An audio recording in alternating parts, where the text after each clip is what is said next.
Shalom, perkenalkan nama saya Kenda Pratiwi dari kelas B Teologi. Di sini saya akan melakukan presentasi mengenai salah satu pemikiran dari tokoh dalam buku Seni Memahami, dan tugas ini saya peruntukkan untuk menyelesaikan tugas ujian tengah semester mata kuliah hermeneutika. Langsung saja, dari dalam buku ini saya mengambil materi mengenai memahami sebagai seni dari segi Schleiermacher dan hermeneutik romantik. Langsung saja kita masuk ke dalam materi. Jika kita ingin memahami lebih dalam mengenai hermeneutik modern, ternyata kita perlu bertolak dari karya-karya pendiri teologi Kristen yang pada saat itu hidup di zaman romantik. Dan salah satunya yaitu Friedrich Daniel Ernst Schleiermacher, dikenal sebagai Bapak Hermeneutik Modern.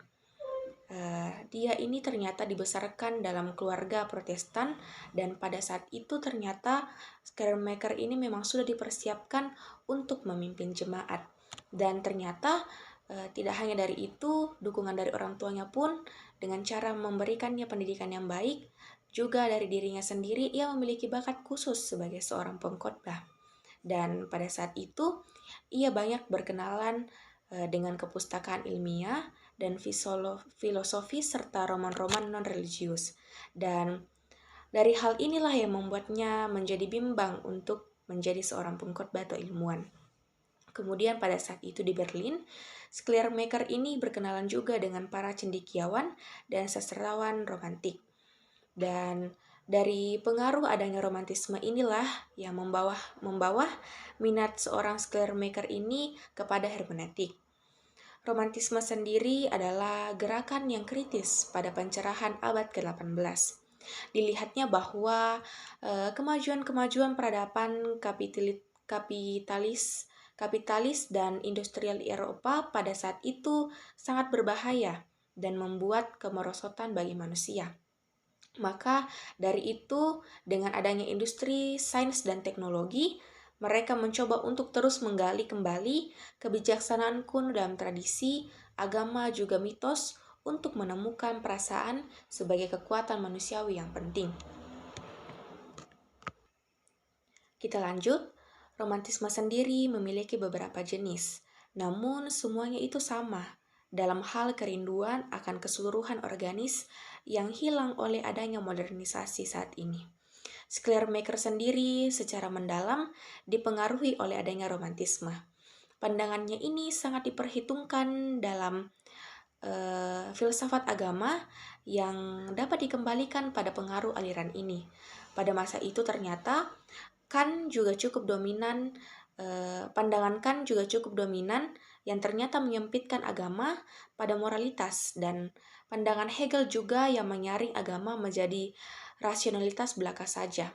Tetapi berbeda dengan Schleiermacher, dia berpandangan bahwa hakikat agama adalah perasaan ketergantungan mutlak di hadapan alam semesta. Kita lanjut. Schleiermacher sendiri ternyata lebih dikenal sebagai teolog dan pengkhotbah daripada seorang filsuf. Tetapi kesibukannya sendiri dengan hermeneutik mewarnai karir intelektualnya sejak ia mengajar di Halle sampai ia mati. Dan dari banyak-banyaknya tulisannya mengenai hermeneutik tersebar, tetapi ternyata orang menilai bahwa sebenarnya Schleiermacher ini enggan untuk menerbitkan karyanya, karena ia sendiri ternyata tidak pernah puas dengan hasil tulisannya. Tulisan-tulisannya ini akhirnya dikumpulkannya dalam sebuah kompendium font pada tahun 1819 yang menjadi dasar kuliahnya dalam mengajar teologi Protestan di Universitas Berlin pada saat itu. Kita masuk dalam istilah seni memahami yang ternyata berasal dari terjemahan istilah Jerman yang berasal dari Schleiermacher. Istilah memahami atau Verstehen dalam hermeneutik ini mengacu pada proses menangkap makna dalam bahasa, atau yang menjadi target pemahaman adalah struktur-struktur atau simbol atau teks. Kemudian hermeneutik Schleiermacher ini bertolak bukan dari pemahaman, melainkan sebaliknya, yaitu adanya kesalahpahaman. Jadi yang menjadi titik tolak dari pemahaman ini, dari hermeneutik Schleiermacher ini adalah kesalahpahaman. Dalam masyarakat modern ini tentu terjadi kesalahpahaman umum. Mengapa Pertanyaannya adalah mengapa ada kesalahpahaman itu? Dan jawaban dari Schleiermacher ini adalah karena adanya prasangka.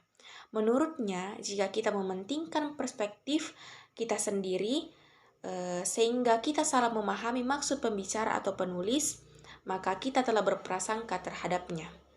Hermeneutik juga ternyata dapat disebut sebagai sebuah seni, itu karena adanya dua hal.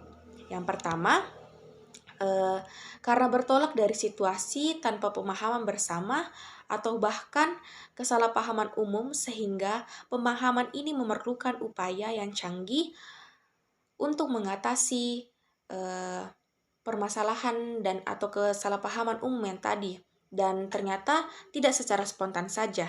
Kemudian yang kedua, karena praktik untuk mengatasi kesalahpahaman itu sendiri dilakukan menurut kaidah-kaidah tertentu. Kemudian Schleiermacher ini hanya membatasi tugas hermeneutik ini pada seni memahami saja. Hal ini ternyata dikarenakan masih ada hal lain yang kerap dianggap sama dengannya, yaitu yang pertama seni berbicara dan seni menulis. Hermeneutik sendiri memusatkan dirinya pada kesenjangan antara apa yang dikatakan dan apa yang dipikirkan. Seni berbicara dan seni menulis bersangkutan dengan sisi pemikiran, yaitu ungkapannya dalam bahasa. Dalam berbicara, terjadi gerakan dari dalam pikiran keluar, yakni ke dalam ungkapannya. Tetapi dalam memahami terjadi gerak sebaliknya, yaitu gerak dari luar, yakni ungkapannya dalam bahasa menuju ke pemikiran. Yang dicari adalah pemikiran di belakang sebuah ungkapan. Dan hermeneutik demikian ditulis Schleiermacher yang merupakan sebuah bagian dari seni berpikir, dan karena itu sendiri bersifat filosofis. Kesenjangan antara kata dan pikiran ini diatasi dengan adanya upaya rasional yang disebut interpretasi. Dalam arti ini, hermeneutik harus lebih dimengerti sebagai seni mendengarkan daripada seni berbicara, seni membaca daripada seni menulis. Kembali ditekankan bahwa hermeneutik harus lebih dimengerti sebagai seni mendengarkan daripada seni menulis, dari seni berbicara, dan seni membaca daripada seni menulis. Harus kita ketahui bahwa persoalan hermeneutik Schleiermacher adalah bagaimana mengatasi kesenjangan ruang dan waktu antara teks, penulis, dan pembaca untuk menemukan apa sebenarnya maksud penulis teks itu tanpa prasangka pembacanya. Dalam mempraktikkan terjadi keanekaragaman cara untuk memahami tergantung pada jenis-jenis teks, sehingga berkembang macam-macam disiplin khusus dalam interpretasi.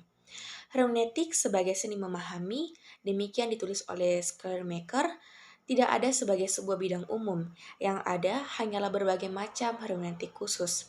Schleiermacher pun meyakini adanya hakikat yang sama dan menyatukan berbagai hermeneutik tersebut. Misalnya, sebuah teks, entah itu teks keagamaan, hukum, atau sastra, adalah jalinan kata menurut kaidah-kaidah gramatis tertentu. Untuk memahami makna mereka, kita perlu menghubungkannya dengan gramatik. Nah, hubungan antara makna dan gramatik ini berlaku untuk semua jenis teks. Jika hubungan itu sendiri dapat dijelaskan, kita akan mendapatkan basis untuk segala hermeneutik khusus. Hal inilah yang diupayakan oleh Schleiermacher, maka ia dapat disebut sebagai Bapa Hermeneutik modern. Hermeneutik itulah seni memahami yang dibutuhkan untuk menangkap makna dari teks. Tidak terbatas hanya pada teks dari disiplin tertentu, melainkan dari semua jenis teks. Dengan kata lain, Schleiermacher berhasil melepaskan hermeneutik dari disiplin spesifik seperti teologi, hukum, ataupun fisiologi, dan menjadikannya sebuah cara untuk memahami segala ungkapan dalam bahasa, entah itu tuturan atau tulisan. Bahkan, hermeneutik sendiri dijadikan kemampuan umum manusia untuk memahami sebuah makna. Kembali ditekankan bahwa hermeneutik Schleiermacher adalah sebuah hermeneutik universal karena yang pertama, tidak membatasi diri pada teks-teks khusus, misalnya teks sastra, kitab suci, atau sejarah, melainkan teks pada umumnya. Dan yang kedua, mengandaikan adanya kesamaan hakikat berbagai hermeneutik atas teks-teks khusus itu. Selanjutnya, makna teks. dapat dipahami jika pembaca seolah-olah masuk ke dalam kulit penulis teks. Kembali ditekankan bahwa makna teks dapat dipahami jika pembaca seolah-olah masuk ke dalam kulit penulis teks. Dan hal itu tidak terjadi secara subjektif belaka. Penafsir, demikian tulis Clearmaker, harus menempatkan dirinya baik secara objektif maupun secara subjektif dalam posisi pengarang. Kemudian masuk dalam lingkaran hermeneutik. Lingkaran hermeneutik adalah hubungan dialektris antara bagian-bagian dan keseluruhan teks. Seseorang tidak dapat memahami bagian-bagian tanpa ia memahami keseluruhan dan sebaliknya. Karena itulah, interpretasi psikologis dan interpretasi gramatis saling mengandalkan dalam memahami sebuah teks. Interpretasi gramatis sendiri fokus kepada unsur-unsur bahasa teks, sedangkan interpretasi psikologis pada isi pikiran penulis, yaitu intensi awalnya untuk menulis teks itu.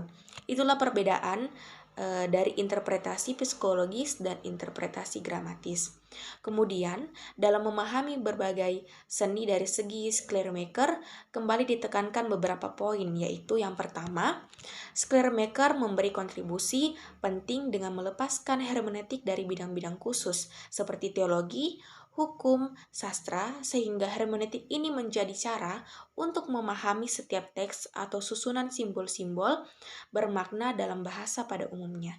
Yang kedua, pada memahami makna teks, kita tidak dapat dilepaskan dari konteks penulisan teks itu, khususnya pengalaman penulis sendiri. Jadi, pengalaman penulis sendiri ini sangat berkaitan dalam kita memahami sebuah teks. Yang ketiga, tugas interpretasi bagi Schleiermacher adalah mengatasi kesenjangan waktu antara pembaca dan teks yang dibacanya dengan cara empati psikologis atau divinasi, yakni membayangkan dirinya seolah-olah penulis teks itu untuk memahami apa sebenarnya maksud asli penulis teks tersebut. Jadi inilah yang bisa saya jelaskan mengenai pemikiran dari Toko dalam buku Seni Memahami dari segi Schleiermacher. Demikian dari saya, terima kasih, Shalom.